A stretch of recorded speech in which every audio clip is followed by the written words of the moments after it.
Friends, Sony vision legal channel में आपका स्वागत है। मैं हूं Bhopre Singh Soni, partner Sony vision corporates LLP. यहां आज मैं आपके लिए बहुत इंटरेस्टिंग केस स्टडी लेकर आया हूं, खादी वर्सेस गिरिधर खादी। जो खादी इंडस्ट्री से जो क्लोथिंग लाइन में बहुत बड़ा मार्केट लीडर है, अराउंड 70 साल हो गए, और गिरिधर खादी जिनको 20 साल हो गए, इनके बीच में एक ट्रेडमार्क का डिस्प्यूट हुआ।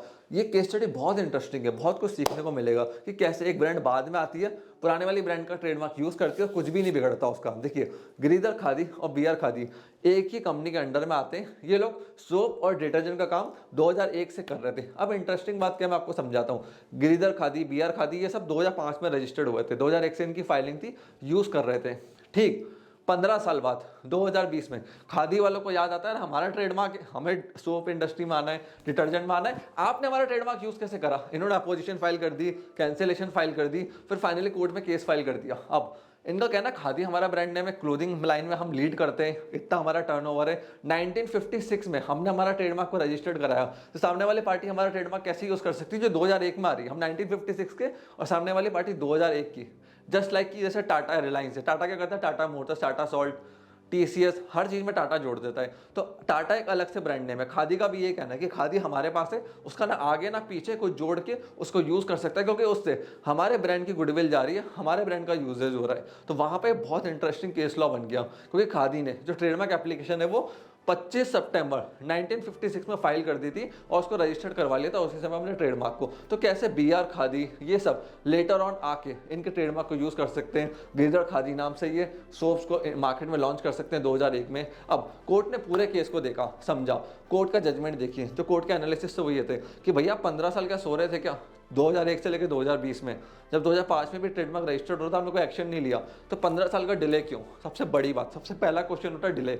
अगर फ्रेंड्स आपका ट्रेडमार्क इन्फ्रिंगमेंट हो रहा है, कॉपीराइट इन्फ्रिंगमेंट हो रहा है, आप बैठे हुए हो कि अभी नहीं करेंगे, अभी नहीं करेंगे, डिले पे डिले, डिले पे डिले, और 3 साल का लिमिटेशन पीरियड भी होता है, आपने एक्शन नहीं ले रहे हो, तो अल्टीमेटली बर्डन आपके ऊपर आ जाता है। दूसरा पॉइंट जो कोर्ट ने कहा, वो कहा खादी कपड़ों में लीड करता है, कपड़ों की क्लास 25 है, सोप क्लास 3 के अंदर आते हैं। तो यहाँ पे दिक्कत क्या है, क्लास और इंडस्ट्री अलग अलग है, इस चीज को समझो। इंडस्ट्री को लेके भी क्लासेस बनाई गई है हमारे ट्रेडमार्क एक्ट के अंदर। तो जब खादी क्लास 25 में, गिरिधर खादी, बीआर खादी क्लास 3 में ऑपरेट कर रहा है, वो कपड़ों में है, आप कपड़ों में, और वो सोप के अंदर है, और सोप के अंदर ना तो आपने ब्रांडिंग करी, ना आपने मार्केटिंग करी, फिर किस बात का आपको एडवांटेज दिया जाए। खादी वालों ने ये भी कहा कि हमें पासिंग ऑफ का राइट भी दो, क्योंकि खादी वर्ड हम पहले से यूज कर रहे हैं। अब देखिए, पासिंग ऑफ तब मिलता है जब आपका ट्रेडमार्क रजिस्टर्ड नहीं है, बट आपने ब्रांड वैल्यू, गुडविल जनरेट करी है। बट कोर्ट का कहना था सोप में आपने क्या करी है, क्लोथिंग लाइन में करी, मान लिया, बट सोप में, डिटर्जेंट में कहां पे आपने ब्रांड वैल्यू जनरेट करी, मार्केटिंग करी, गुडविल करी है, जो पासिंग ऑफ का राइट आपको दिया जाए। अगर आपको ट्रेडमार्क पासिंग ऑफ और डिटेल में समझना है ना,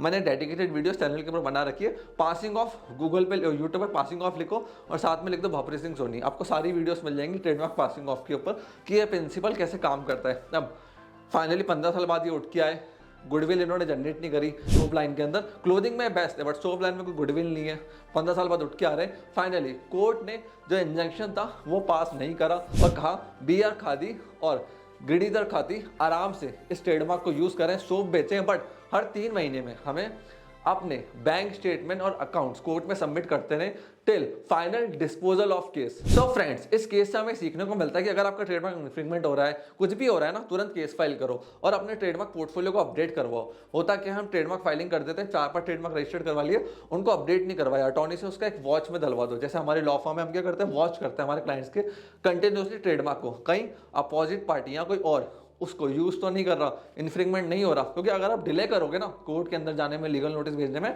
तो बर्डन आपके ऊपर आएगा कि इतना डिले क्यों, डिले का रीजन पूछती है कोर्ट, और अगर आपके पास डिले का रीजन नहीं हुआ तो आपका केस वहीं पे वीक हो जाता है। सो फ्रेंड्स, मैं आशा करता हूँ ये केस स्टडी आपको पसंद आई होगी। अगर आपके मन में डाउट है, क्वेश्चन है, कॉमेंट सेक्शन आपके लिए ओपन है।